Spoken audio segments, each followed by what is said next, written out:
Joining me here at the side counter is Layla Burgess and Adair Hoover from Clemson's Home and Garden Information Center.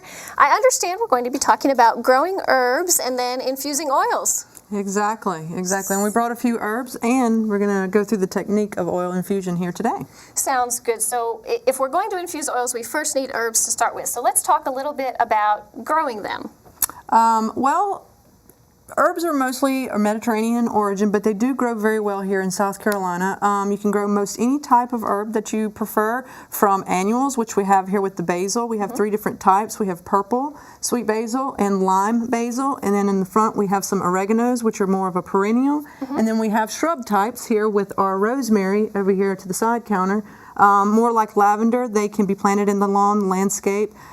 They do take over an area if you get them in the right spot. They can be very happy. They can be very happy, and they do overwinter well here in South Carolina. I can verify for the ease of growing oregano. I've had mine, oregano and thyme actually, that have overwintered for several years now. Herbs tend to be fairly easy to grow, but there's a few things we need to get right for them to be happy. Sure. Then there's a few simple things. Soil type definitely plays into how well the herb grows. If you have clayish soils, you may want to amend that with a little bit of organic matter to break up that clay. If you have sandy soils, you may also want to do the same thing in order to get better drainage in that soil. You would want to have proper pH of your soil. You can get that with an easy $6 soil test from the Agricultural Services Lab. That's right. And you probably want that range to be for most of them, probably 6 to 6.5, maybe garlic up around 7. You would want good drainage of your soil, good drainage, proper pH, good organic matter, full sun, 6 hours a day. It does influence the quantity and quality of those essential oils in the herbs. So not quite the same place that we're going to put Davis's plants, right? Because he brought our shade plants. We need at least we 6 want hours. plenty of soil. I mean, plenty of sun. Yes, Definitely. And plenty of soil. Got to keep those plants happy. All right. So once we have grown the herbs, then we have them, and we can use them fresh, of course, but what if we want to enjoy them over a longer season, maybe all year round? Adair, you can tell us a little bit about how to keep them? I can. This is such a fun, great thing to do with your extra herbs. You can infuse them in olive oil, or any type of oil actually, and it'll really flavor the oil with several different types of herbs. And what's neat about this is it wasn't, there were no approved research-based recipes for this until the last couple years, when some researchers from the University of Idaho did some tests, and they came up with a method so that you can do this safely in a home kitchen. And that really is the key, right? Yes. Safety. And why would we want to do that? Because anytime you have a jarred or bottled food that's going to be shelf stable, you run the risk of the botulism toxin. Yikes. In this case, with the oil that's infused with the herbs or the garlic, you have a bottle that has low moisture. It's a low acid food. It has an anaerobic atmosphere, so a little oxygen, has time, and at room temperature. Those are the conditions that are ideal for the growth of that toxin. So to do this safely, what we have to do is take away one of those factors or one of those conditions, and we do that by acidifying the herbs.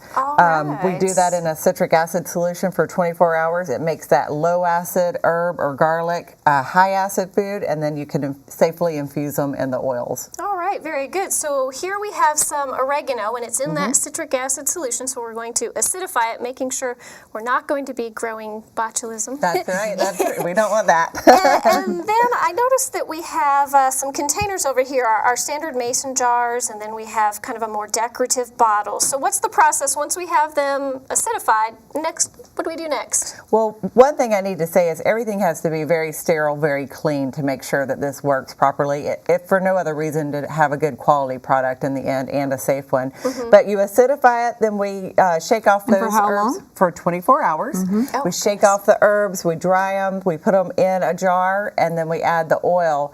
The reason we have the wide mouth jars is because Layla and I learned the hard way that putting those herbs in that small top and then putting the oil in and then getting them back out at the end of the infusion is not that easy. So yeah, it's a tricky process. Yeah, so we realized this time to put them in a wide mouth jar, so that just makes it a lot easier to handle. Perfect, perfect. And they're not exactly, especially the basil is not exactly a pretty looking product with the herb in there. So we're going to leave them in there how long? 1 to 9 days. 1 to 9 or 10 Depending on days. how strong. Exactly, you want how the flavor. strong your flavor that you want. And you can see the herbs, they do, as Layla said, they take a beating in that citric acid. They don't look great when they come out, but they still have the same flavor, and they'll still do their job of infusing the oils. And you have some finished products in different flavors over there We by do. that tasty looking loaf of bread. I know, we're going to have a little We'll get taste back test. to that. Can we fast forward? No, I'm just kidding. Thanks so much. It's been so interesting learning. And for our viewers who would like more information, perhaps they want to try this at home, where can they find out more? We have a fact sheet for the herbs and for the infusions on the Clemson's Home and Garden Information Center website. So you can go there, you can call us there, you can print it, however you want to get it. We can certainly get that to people who want to do this. Great. And we will be sure to have Katie post that fact sheet information on our Facebook page so that you can try this at home and enjoy your fresh grown herbs all year long.